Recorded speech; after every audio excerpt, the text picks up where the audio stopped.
Well, here I am in the middle of isolation from a pandemic and in the middle of the most tumultuous summer that I have ever experienced in my lifetime, and one that I think is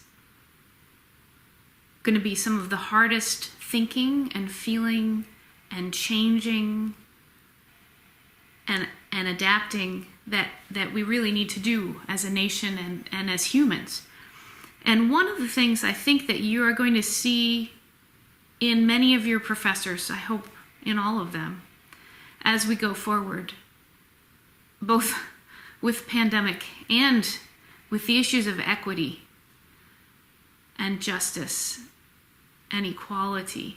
I think a lot of us are in academia, in colleges, are grappling with this idea of, oh gosh, my whole discipline is really a very focused view of the world, from a very focused view of who people are, or who contributes, how we do all of the academic things that we do. So I wouldn't be surprised if you don't see a fair few number of professors trying to work, as I'm doing, through figuring out how to acknowledge and change our shuttered or blinded views that we just sort of have to one that is useful and helpful and inclusive.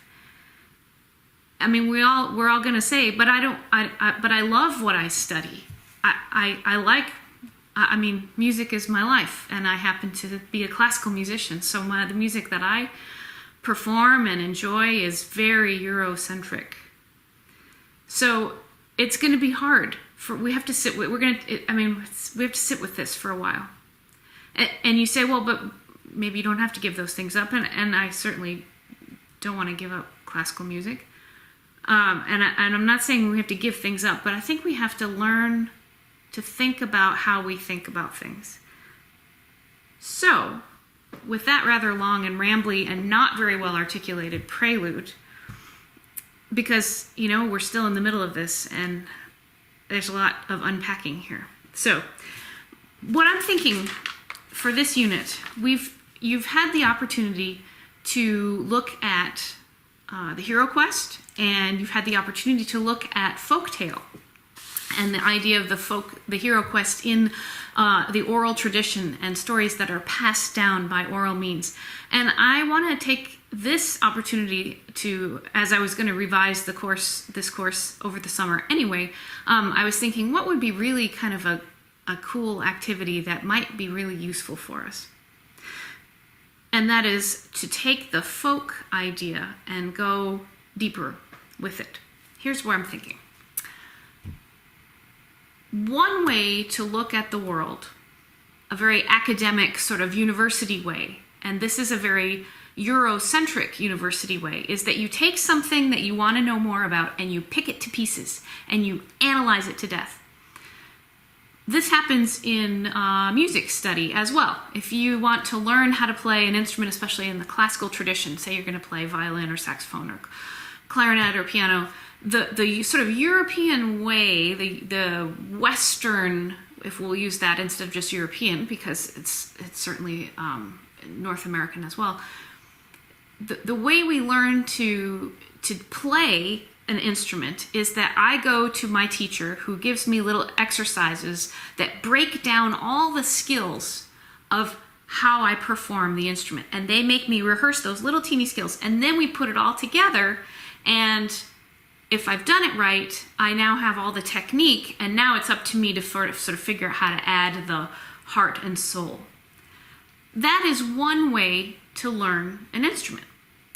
However, there is a whole world full of people that are not learning to make music that way, that instead learn to play an instrument or to sing by watching other people do it and just getting in and doing it. For example, in my world music class, we talk about the drumming traditions of the Ewe people. And if you want to learn to be a drummer in the Ewe tradition, which is a drummer is an important part of the fabric of the Ewe culture and transmission of what's important in ceremony and also just in life. You don't go and take lessons where they're like, hold the drumstick this way and do it this way. And you go and you follow around essentially a master drummer. And it could take years that you observe and you start to do it. And then they don't stop and say, no, why don't you do 3 exercises out of this technique book? But they say, do it with me. Listen to me do it. So my point here is that there are multiple frameworks to look at the world. There are multiple ways that humans make sense of our experiences. One important way is by analysis and taking things apart. This is essentially a scientific approach, a rationalist sort of humanistic approach that started in the late 1600s, early 1700s, that we will look at things and we will figure out how they're put together. And that's really, really important. You can't fix a car unless you know how it's put together, right? However, humans are more than a chunk of analytical studies. We are humans that feel and interact in complex webs. We learn, we teach, we experience all kinds of things. And I think that is where art comes in. That's why you're taking a class in humanities and I'm taking you through art and music and literature. Not because it's really so important that you know this particular piece of music and that particular artwork, although I love to share my favorites with you, and that's what I'm doing in this class. But because we can recognize through art the different ways that humans frame and understand and make sense of the world. Sometimes knowing how something is put together, taking it apart into its component parts, is the way we can say, okay, I understand how that's working. Sometimes the way we frame the world and make sense of things is to say, I had an experience like that. I feel empathetically. I feel empathy for that experience. Sometimes we can't say our experience in analytical words. We are subjective, perhaps, rather than objective. And that's part of the nature of human beings. That's why your professors have sometimes a hard time writing objective test questions versus subjective test questions, because both of those are part of our human experience and condition. Okay. So the arts can give us different views of the universe that maybe analysis or academic tradition might leave out. It's not uncommon, for example, I have a friend who is getting her doctorate in language, and she is a teacher and a speaker of Comanche. It is really hard for her to get her study and her dictionary and her work on Comanche to be recognized in academia because it doesn't fit into the usual academic boxes. People keep trying to make it this, and she's trying to make it that. And you say, well, maybe she should because she's in academia, but she's trying to teach a framework of a language. She's trying to teach reference points of a sort of whole cosmology. How do the Comanche people, and how have they historically looked at the world around them and expressed themselves? And it's hard to do that in a system that is designed for this thing, but it doesn't fit this thing. Let me try again. It's hard to explain this. I've already explained it like 3 times to my mom, and so this is actually better than it was before. How do you, if you say, okay, history is in books, people wrote it down, it's recorded history. What do you do about people who have no written linguistic tradition? People for whom there is not a written language. This happens in music all the time. We write down musical notation here in Western music, popular music sometimes, a lot of times, and classical music relies on written musical notation. I look at the notes on the page, I play them or I sing them for you. But gosh, 80% of the world doesn't write anything down to perform music. So how do I study that if I can't look at it written down on a piece of paper? If I didn't have another way of capturing or recording or transmitting that music to other people, that music might well be lost. Now, we're lucky here in the 21st century because, wow, do we have a lot of recording technology. And yet, tons of music over the course of human history is just lost. It's gone. You never find it again. Even music that had written down notation. What if that notation is lost in a flood or burned in a war or used like as cat litter or something? I mean, there's no guarantee that recorded, written down analysis is every picture of every human experience. I think that's why we like taking selfies these days, right? This is a record of my human experience. Look, here I am in front of this thing or at this restaurant or with these friends. Okay, then also we have to recognize too, and this is where I was thinking of it, what about people who were forbidden or not allowed access to the historical record? For example, enslaved Americans who were not allowed to write or read and whose music making was considered only with suspicion. How do the voices of those people speak? One of my favorite shows on TV has been Finding Your Roots with Henry Louis Gates Jr., who's a genealogist. And it's really fascinating to watch him trace back the genealogy of different celebrities. And at some point, they always get to a point where they're sort of just piecing in the most vague details. Maybe they can trace somebody all the way back to the 1600s in Bavaria. Maybe it stops in 1619 when people were taken from Africa and brought to the shores of the United States, and you can't get further back than that. There's always a point at which it stops. And yet, watching this show and how they piece together the sense of who this person is, who the person is that they're studying, with old photographs, with even just knowing what town they're from. And people say, I'm going to go visit there. Or realizing who their different relatives are. Sometimes they find on this show that a celebrity is actually related to another celebrity that they didn't even have any idea, but there's a distant cousin relationship that they had no idea about. And so that informs these people of more than what they already knew. They say, wow, my sense of myself is bigger. I was thinking about this and thinking, well, what art forms are we talking about here? I mean, art doesn't have to be something, visual art doesn't have to be a painting that's in a museum. It doesn't have to be, as you know from the folklore unit, a story that has an author. It doesn't have to be a song that has a specific composer. We know that the arts encompass things that come with no one creator, that are brought along in the oral tradition or in the family tradition, or they just are there. And to say that art is one or the other, either named created works or oral tradition, no named created works, that wouldn't give you a very complete picture of the actual world, would it?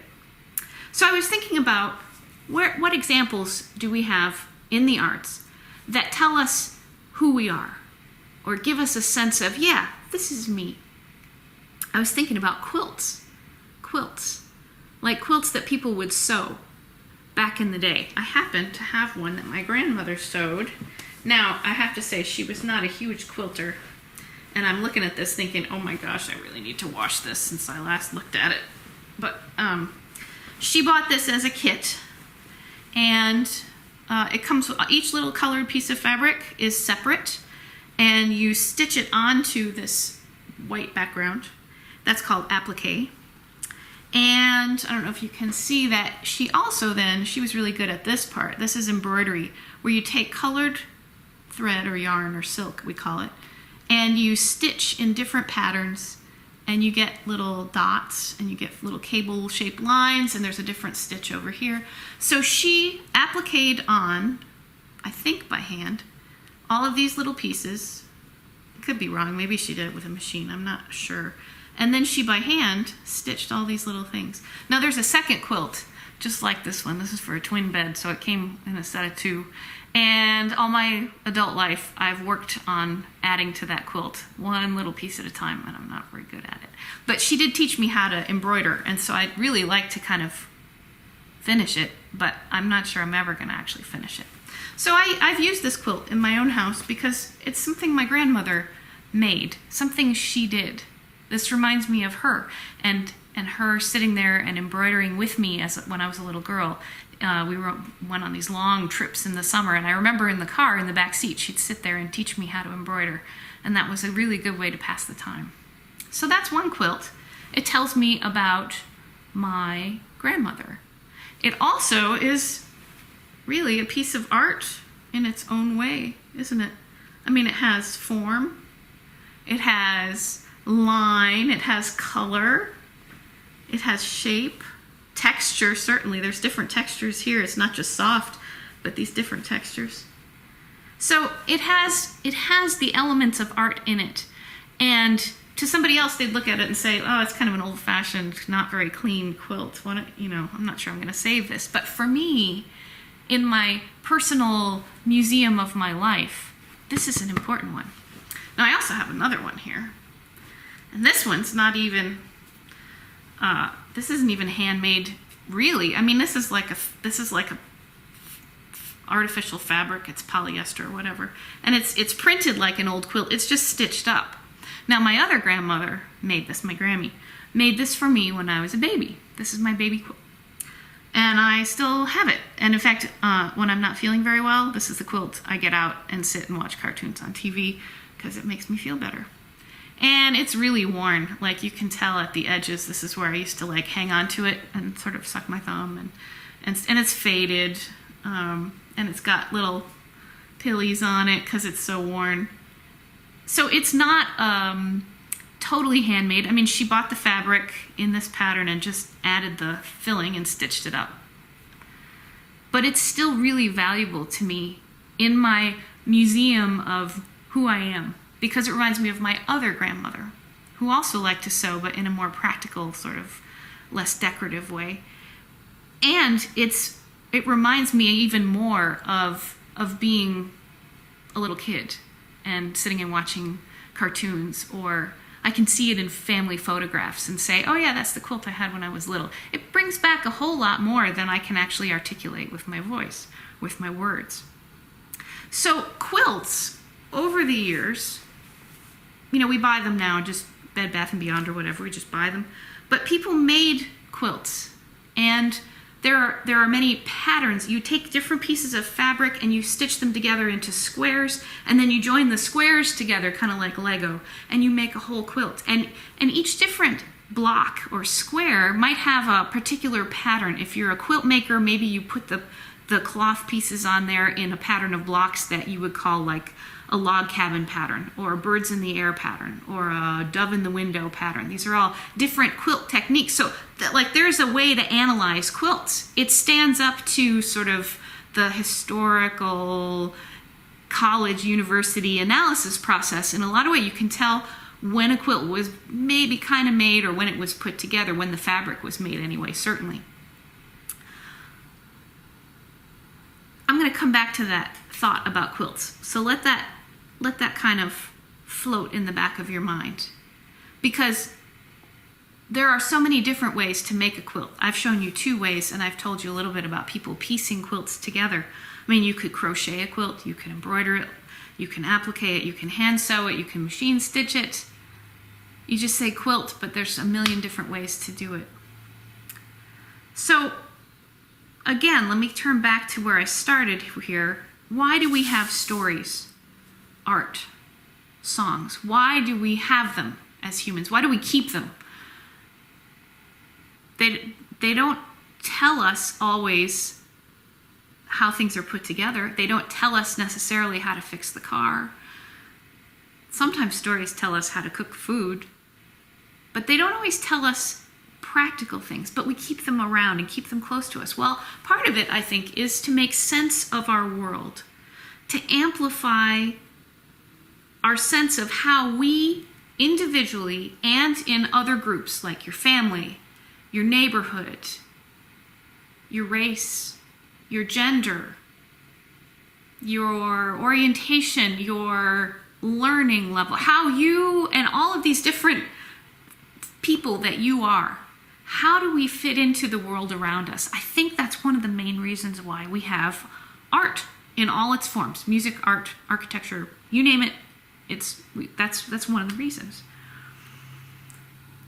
And paying attention to the things that are important to us, the artwork that we see or that we gravitate to, not just visual art, but all of those things in the arts, that can tell me more about myself. But then I can turn and look at someone else's sort of personal collection of what they value in the arts, or what speaks to who they are, and I say, that's who you are. I didn't know that. It also lets us give voice to things that otherwise would not be represented in writing. I wouldn't write a paper about how my two grandmothers differ in the means in which they sew quilts. I guess I could if I were majoring in something that related to textiles. And I might write a sort of a piece about how it makes me feel, but there's so much more in these quilts than I can express in a sort of academic, dry, papery way. And maybe I don't need to bring it to the university. I just need to express it, maybe to myself or to my family or maybe to you. So that's where we are in this unit. It's about recognizing our own family or personal or neighborhood expressions, the things that make up, that frame who we are and where we come from. And it lets us, by recognizing these physical things, or a piece of music, or a story, or a recipe, we are adding to that backstory, that whole backstory that is behind me, behind you. We're filling it in a way that a simple analytical piece of paper might not do that. If we can look at people's backstory, their co-current story, I think that might be a good thing to say, oh, wow, I didn't know that. I'm glad to know that. That's new to me, or, oh, that's the same for me too, or, wow, I just learned something. Because it's clear to me that if we wish to value peace and humanity, we need to listen to each other. And part of it is listening to the parts of our lives that have not been able to be heard. The parts of our backstories that have not been able to be heard. That's an important thing, to make space for that. So, back to quilts.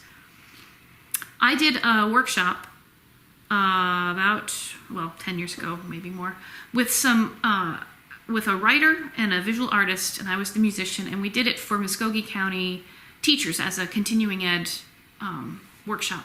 And part of our assignment was to help them imagine how they could bring sort of Americana in all its different tapestry of pieces into their classroom as something that would really mean something to their students. And we hit on this idea of a living museum. Now we're going to come back to that living museum again in just a second, but I promised I would talk more about quilts. The writer in our little focus group told a story. He brought in a quilt to the group and showed us a quilt. And it was a patchwork quilt. And he bought it, gosh, I sort of wonder if it wasn't somewhere in Harris County in Georgia. And he said he bought it from a woman that lived kind of out in the middle of nowhere in the woods. And she was selling quilts, and he bought it because it was so beautiful. But when he got home, he looked at it and he realized that, first of all, the stitching was not really great. It was kind of falling apart, all the different quilt squares and the different pieces. And he realized it was because she'd stitched it with sort of plastic thread, almost like fishing line. And then he looked more closely at the different fabrics that were there, and he realized it wasn't just like, oh, I'm going to go to Hobby Lobby or whatever, Michael's, and buy some fabric. It was little bits and pieces of all the fabric that she had used up to that point to make clothes and curtains and towels and sheets in her family. Or maybe an old dress that got worn out. You know, most of it's worn out, but she cut out a piece and sewed it into the quilt. What he was looking at was a record of this woman's family. And he realized that the reason it was not stitched with super great thread is because that's what she had. This is the thread that she had. Maybe it was the only thread she could afford. She was selling quilts to make money because they had to have money. And so when he was holding this quilt, he realized it was both an object that you could use to be warm. You could look at it and say, oh my gosh, that's the record of rural poverty in Georgia, right there. You could look at it and say, oh my gosh, that's when Cousin George, he wore that on his graduation from high school. Or that's the dress I wore for Easter 2 years ago. Or, you see what I mean? A quilt becomes many things in this case. So, each item, like a quilt or a recipe or a story, brings something forward to the person that it's valuable to. It brings something forward from that unwritten, maybe undocumented, unspoken, unanalyzed past, that sense of that shapes who I am and how I act and what I say and what I think, or what I don't say, what I don't think. All of these things that we say, I say, this is important to me. It adds to this sort of unseen stuff that's part of me, that you can't see it, you can't quantify it necessarily. So, we're going to make a living museum. This is you doing both the teaching and the learning, along with me. I'm not just telling you something like the other units in this course that you have to learn. You have a chance to bring things forward that you think are important. We're going to make a living museum, and we're going to do it virtually because pandemic. We're going to do it on Padlet. Each of us will bring 2 or 3 items to the museum virtually. Now, that could be, in many cases, it could be a photograph of an object. It could be a photograph of this quilt. It could be a link to a song. It could be a recipe. It could be, I'm kind of excited about recipes, actually. We all need recipes to bake in pandemic isolation. It could be an object that isn't maybe special in and of itself, but it reminds you, or it symbolizes a story. For example, I think of, I'm looking on my table here, I have my marble bowl. This is my uncle's shooter marble from when he was a kid. And it doesn't have any super significance, I just like it. But maybe I would put a picture of this marble and say, oh, this reminds me of my Uncle King who... Choose just 2 or 3 things. It's not going to be a complete essay on who you are, because, you know, that's a lifetime of doing that. Choose 2 or 3 things that speak to some part of you. That could be a part of who you are right now. It could be a part of your immediate past, your family. It could be a part of your distant past. Wait to see what I post. I'm still trying to decide a couple things on what I'm going to post on that Padlet, because I'm going to put my stuff up there too. It doesn't have to be you telling your deepest, darkest secrets. That's up to you. You don't have to. But it's a chance for you to say, here's something that's really important, and I want to urge you to not feel like, well, this might not be scholarly enough, or, well, this might not be intellectual enough. We're not there. We're not doing that in this unit. We're sort of taking that idea of the oral tradition and we're extending it and saying, what things stick out most to you? What are you maybe proud of? Or what moves you in the things that make up who you are? That's what we're going to do. Let me just check my notes here. I'm going to have more specific and better worded instructions in Cougar View and on Padlet. So, if this seems still a little vague, hang in there. So, basically, you're looking around your life quilt, as it were, and you're going to bring in one square, one piece of fabric, so to speak, to show us. Which say one, two, or three. And as I say, these could be objects, pictures of an object that tell a story all on their own. Maybe it's a piece of music. It doesn't have to be a piece of music that somebody in your family created. It could be a piece of music that reminds you of something else. So it can be something that's created in your family, but it doesn't have to be. There's really so little restriction on this. You bring the objects and the ideas and the stories and the thoughts. You bring them to us. Could be an object that tells a story on its own. It could be an object that represents a story. Like, I'm just making this up. Oh, my uncle... okay, I can't think of a story. Use this marble to... I don't know. It could be objects made by hand. It could be objects, as I say, that already exist. One of the things I'm going to post is a piece of music by the composer Johann Sebastian Bach. My family is not Johann Sebastian Bach, but I am going to post it in a recording that's my dad playing it on the organ.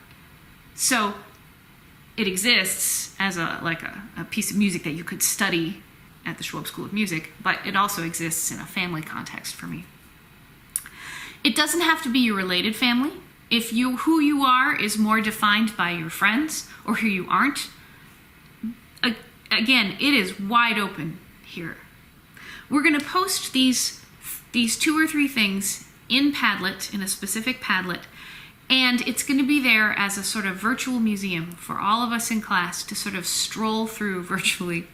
And then you'll see on the same Padlet page, there'll be a place for you to write in your colorful group about what you saw and experienced in our virtual museum, what this makes you reflect on, because that's part of it. Part of it is telling your story, telling your thoughts, your ideas, what's important to you. Bring it forward. And then the other part of it that is super important is to say, oh, look at what other people brought forward. So it's these 2 important parts. So I'm sorry that's kind of a rambly video, but it's mid-June, the university's trying to figure out what to do for fall, and I thought, I've got to get something constructive done to feel like I'm doing something that's going to be helpful in the kind of world we're in right now. So, check Cougar View and check Padlet for how this assignment's going to play out, and of course you can always email me if you're not quite sure. I am really, really looking forward to seeing what you bring to this assignment. I cannot wait to see what you will put in our virtual living museum.